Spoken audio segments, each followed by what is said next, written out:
I am very pleased to present to read her winning essay, representing VFW Post 12118 and Auxiliary from the Department of California, our first place Voice of Democracy winner, Savannah Whitman. Congratulations. Take a deep breath, just relax, and you're good. Rock it.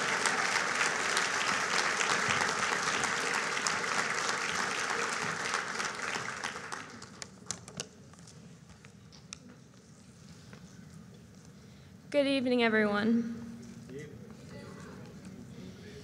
Before I start, I just want to thank the men and women of the VFW for the incredible honor for this incredible program. I can honestly say it has been life-changing. I want to thank my local post number 12118 and my District 13. They're an amazing group of men and women who have been so supportive of my efforts. I also want to thank my mother and father who have loved and encouraged me to be the person I am today. Additionally, I would like to thank my teacher, Miss Truman. If it were not for her efforts in making me aware of this amazing competition, I would not be here today. She has encouraged me to grow emotionally, intellectually, and has instilled in me a great appreciation for our veterans and our country. Thank you, Miss Truman.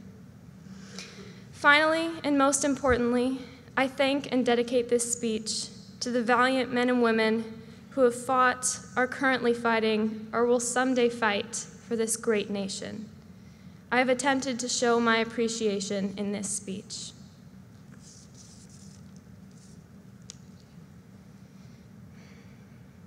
It's a cool summer morning, and the sun breaks over the hills as I watch men and women in uniform fold an American flag that adorned the casket of my grandfather.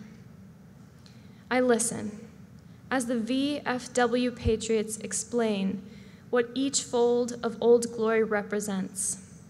I cry as they hand her over to my older brother in full uniform. A moment that will forever change my life. I watch as my brother presents the stars and stripes in her folded perfection to my grandmother as he utters the words. This flag is presented on behalf of a grateful nation as a token of appreciation for your husband's honorable and faithful service. Yes, this moment changed my life. I realized at this moment that what makes this country great is the heart of service that embodies so many men and women. In essence, a servant's heart. Personally, I now understand that my responsibility to America is to develop this servant's heart.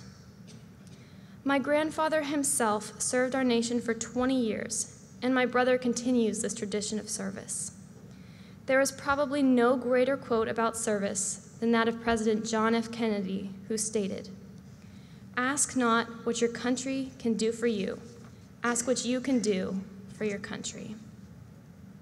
This quote challenges our current national culture of entitlement. We have become selfish and need to return to being selfless. It is the selfless acts of courage from our veterans that have given us the freedoms we take for granted today. It is the servant's heart of our veterans that stained the beaches of Normandy, the jungles of Vietnam, and the sands of Iraq blood red. So how can I serve this great nation?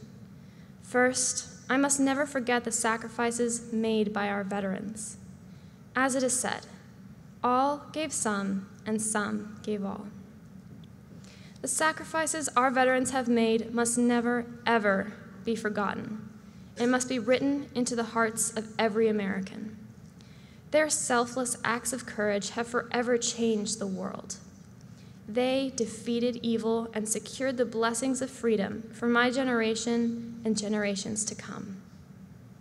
I must be that voice of democracy that reminds my friends, teaches my children, and speaks to the world that our nation stands tall because we stand on the shoulders of giants, men and women who lived a life of sacrifice and service to the greatest nation. Secondly, I must take my responsibility to vote seriously.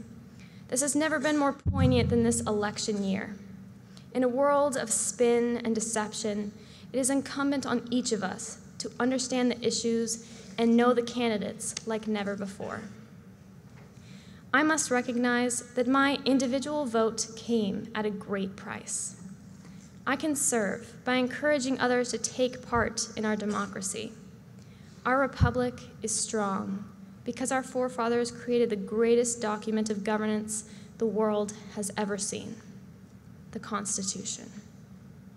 I must speak out to defend it and educate my countrymen on what makes our nation so great. I must fight for truth, on which the blessings of liberty flow. Lastly, I must serve others. Jesus said in Mark 9:35, "If anyone would be first, he must be last of all and servant of all." Christ was the epitome of a servant leader, and I must follow his example. That if I want to lead, I must first serve. This is the bedrock of our Constitution, the foundation upon which our nation stands. Our leaders must be servant leaders with a heart of humility and a desire to put others first. The moment seems frozen in time. Tears stream down my face as I watch my grandmother receive our folded American flag. I listen as 7 men discharge their rifles 3 times. My heart pounds as I hear a familiar sound from off in the distance. A patriot from under an old oak tree plays taps. Thank you, grandfather, for teaching me about a servant's heart and my responsibility to America.